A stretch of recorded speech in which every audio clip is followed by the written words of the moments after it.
নিজেও আমার জন্য দোয়া চাইছি যাতে আল্লাহ আমাকে যে দায়িত্ব দিয়েছেন সেই দায়িত্ব যাতে আমি মানুষের প্রত্যাশা অনুযায়ী পূরণ করতে পারি।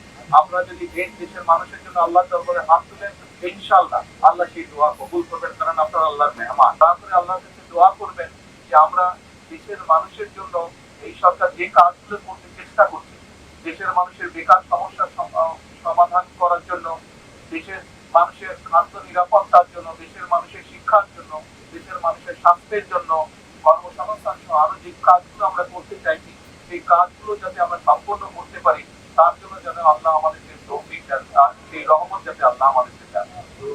আর আমরা হজে যাচ্ছেন, আমরা চেষ্টা করেছি সরকারের পক্ষ থেকে যদি কোনো ত্রুটি থাকে সেটিকে ঠিক করার জন্য।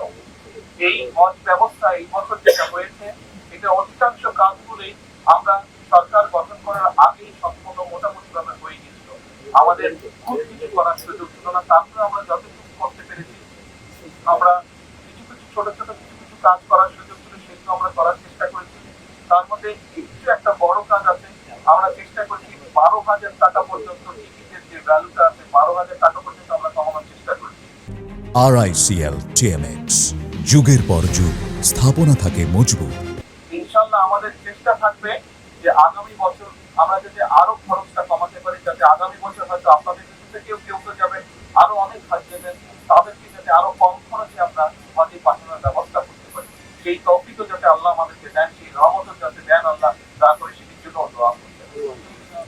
আপনাদের কাছে আমরা দোয়া চাইলাম দেশের জন্য, দেশের মানুষের জন্য। আমি নিজেও আমার জন্য দোয়া চাইছি যাতে আল্লাহ আমাকে যে দায়িত্ব দিয়েছেন সেই দায়িত্ব যাতে আমি মানুষের প্রত্যাশা অনুযায়ী পূরণ করতে পারি। আমরা যদি দেশের মানুষের জন্য আল্লাহ দরবারে হাত তুলেন, ইনশাআল্লাহ আল্লাহ সেই দোয়া কবুল করবেন, কারণ আপনারা আল্লাহর মেহমান। একই সাথে আমরা যারা দেশে রয়ে যাচ্ছি, আমরা দোয়া করছি আপনারা যারা যারা যাচ্ছেন, যতজন মানুষ যাচ্ছেন, প্রত্যেকে ইনশাআল্লাহ সুস্থ শরীরে পরিবারের কাছে যাতে ফিরে আসতে পারে, সুস্থ ভাবে এই দেশের আবার যাতে দেশের মাটিতে ফিরে আসতে পারে। পরিশেষে আবারও আপনাদের দোয়া দিয়ে আমার এই আপনাদের কাছে বিদায় নিচ্ছি। আসসালামু আলাইকুম।